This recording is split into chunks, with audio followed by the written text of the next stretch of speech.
दोस्तों, उर्दू डिक्शनरी में आज मैं आपके साथ लफ्ज़ मुल्हक़ शेयर कर रही हूँ।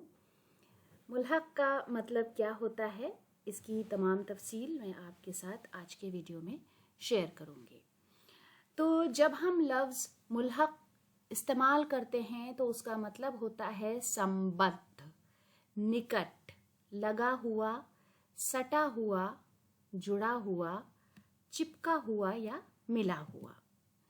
ज्वाइंट, एनेक्स्ड, कॉन्टिजियस, एडजॉइनिंग और एडजेसेंट। आमतौर पर ये इमारतों के हवाले से या जो इलाके हैं उनके हवाले से ये इस्तेमाल होता है।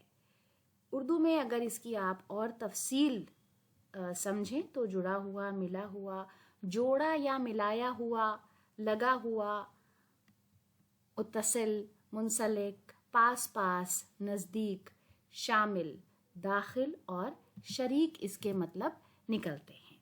तो दोस्तों, आज के वीडियो के लिए ये हमारी एक छोटी सी पेशकश थी। वीडियो देखने के लिए बहुत बहुत शुक्रिया।